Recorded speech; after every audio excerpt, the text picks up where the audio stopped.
Paano po inay? Kaawaan ka ng Diyos.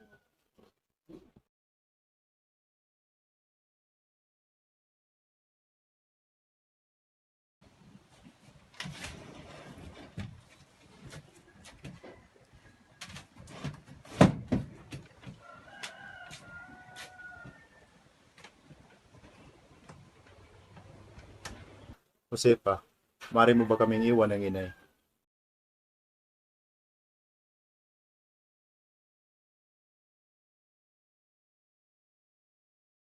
Ilang oras na lang.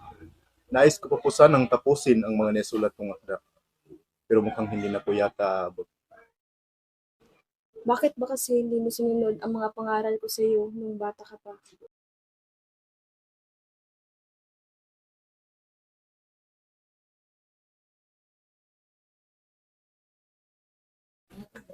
Patawad inay.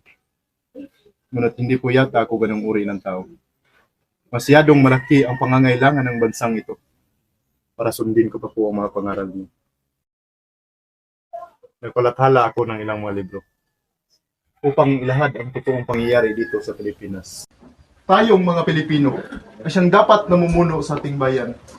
Ngunit parang tayo pa ang nagmumukhang dayuhan.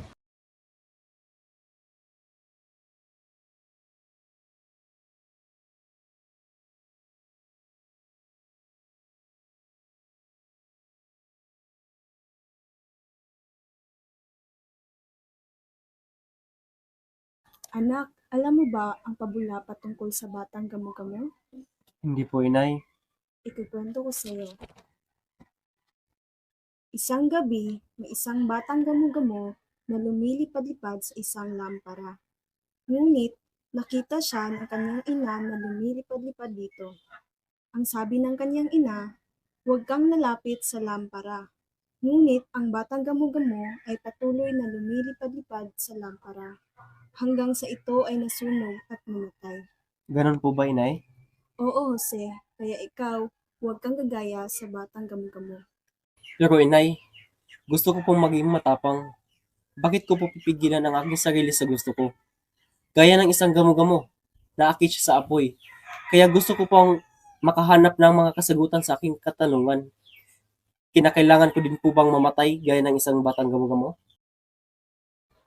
Pagkatapos, anong gusto mo mangyari sa ating bayan? Marami pa inay. Ngunit parang kinalimutan at di niya na ako naririnig. Hindi ko nangaramdam ang patnubay niya. Nakalimutan mo na bang magdasal, anak? Katulad ng nakagawian natin ng ating pamilya. Marami na akong napagdaanan nila. Isa na rin ang pagkamatay ni Kunchang. Kung paano ako natuto sa lahat. 8 taong gulang ako noong ako'y turuan ng mahuhusay na maestro. Sila Maestro Celestino, Maestro Monroy, at Maestro Padua. Dahil sa kanila, ay lalong nahasa ang aking kaalaman sa iba't ibang bagay. Kaya naman, ako'y lubos na nagpapasalamat dahil napakalaki ng pagbabago ang naidulot nila sa aking buhay. Ekselente! Marunong ka nang bumasa at sumulat.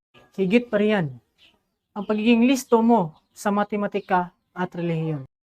Tunay ka ngang mahusay sa sining, pagpipinta at skulptura at higit pa sa pagsulat gaya lamang ng tula.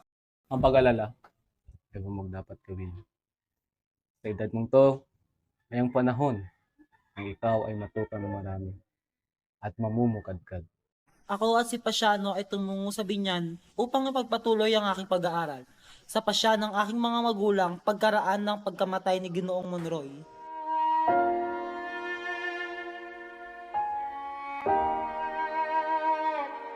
Habang ako ay nag-aaral sa Ateneo, sinikap kong ituon ang aking sarili sa pag-aaral ng mabuti.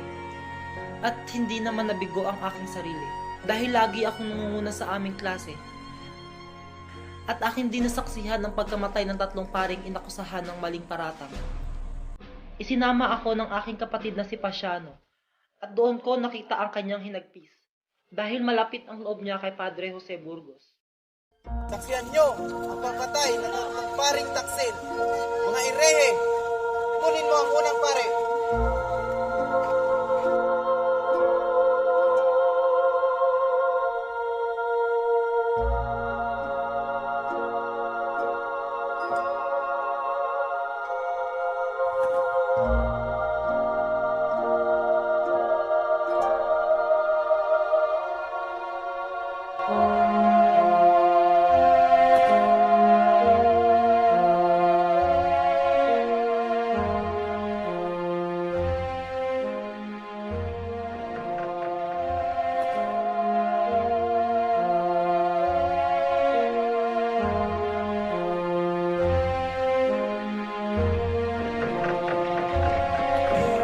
Sunod, ang pangalawang pare.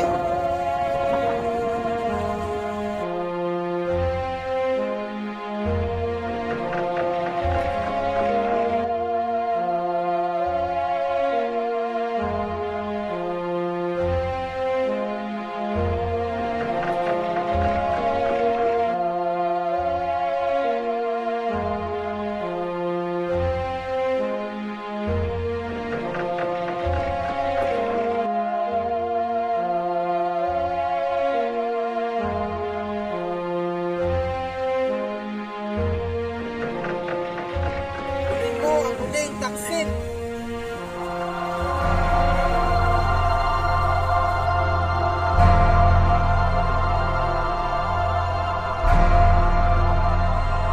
Matapos ang karumal-dumal na pagpatay sa mga paring martir, hinagpis at lungkot ang tumimo sa aking isip dahil sa pagbibintang sa aking kawawang ina na umano'y kasama siya sa balak na paglason sa kanyang hipag.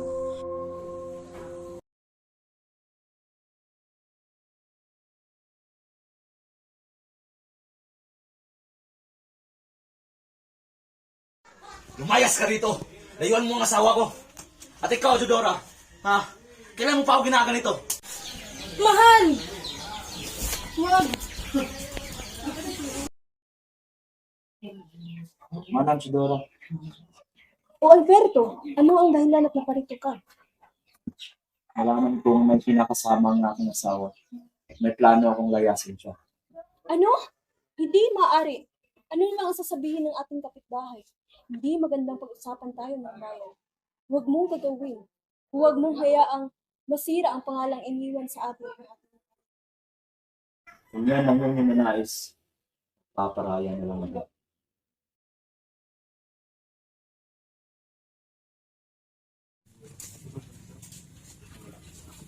Ito ang sabaw. Hindi mo na habang mainit ka. Totoo ba ang nangyari?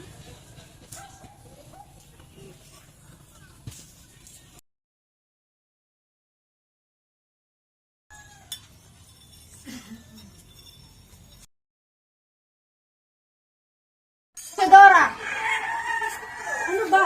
Ba't ka ba sumisigaw? nakita mo ba itong sabaw na ito? Pinakain ko to sa ating aso at siya'y namatay. Ibig sabihin, may lasa ng sabaw na ito. Ibig sabihin, nais mo akong patayin. Ano bang pinagsasabi mo? Walang lasing ang sabaw. Huwag ka nang magkaila. Hindi totoo yan! Guardian Civil! Ano ba ginagawa mo? Guardian Civil! Tumigil ka! Guardian Civil! Ano ba ginagawa mo? Guardian Civil! Guardian Civil! Ano ba ginagawa mo? Guardian Civil! Mahimik ka! Huliin yung babaeng ito! Bitawan niyo ako! Patayin! Nagsisinungalingan siya! Bitawan niyo ako! Bitawan! Pagkaraang dakpin ang aking ina, pinaglakad siya mula Calamba hanggang Santa Cruz na kabisera ng Laguna. Kasama ang mga gwardiya sibil na walang awa siyang pinahihirapan habang naglalakad. Napiit siya sa kulungang probinsya ng mahigit 2 taon.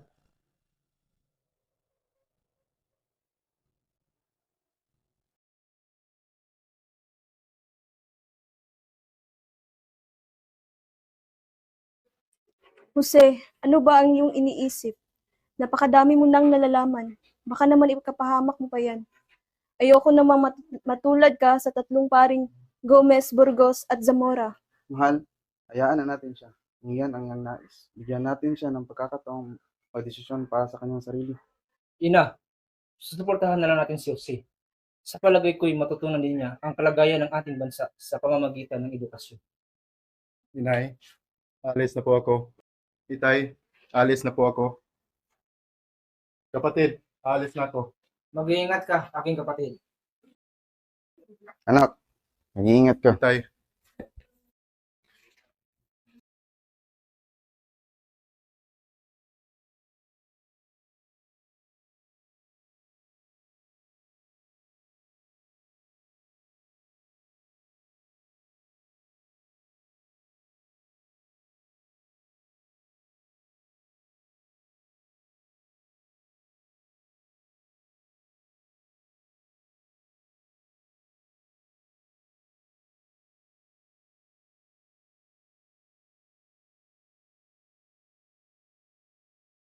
Leonor, alam mo, minsan hiniling ko kay Bathala na sana hindi ko kasi maiwasan yung pagmamahal ko sa'yo.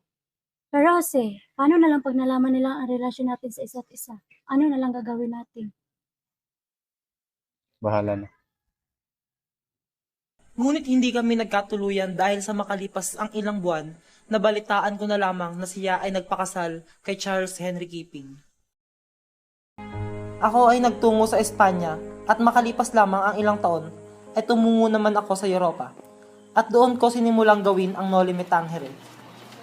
Nang ako'y makabalik galing sa Europa, pinatawag ako ni Gobernador General Terrero upang pag-usapan ang tungkol sa Noli at nilalaman nito. Good morning, Senor. I have received this letter saying that you want to talk to me in private.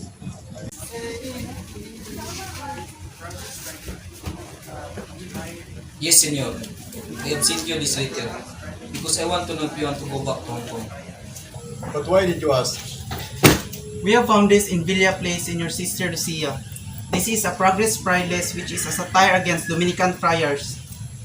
I don't know where it came from. Don't deny it! Silence! Let the fiscal have the decision. And you will be escorted to Port Santiago. Take him.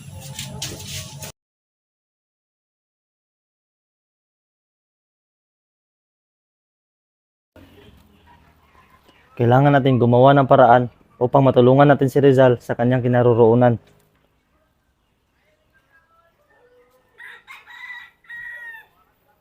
Paanong paraan, Doktor? Maghahain tayo sa punong may sadong ng habeas corpus upang marinig nila ang ating mga saloobin. Mayroon ba akong maitutulong? Kung yung nais, pwede bang ikaw ang maghatid sa kanila nito? Kung yan ang iyong nais, masusunod.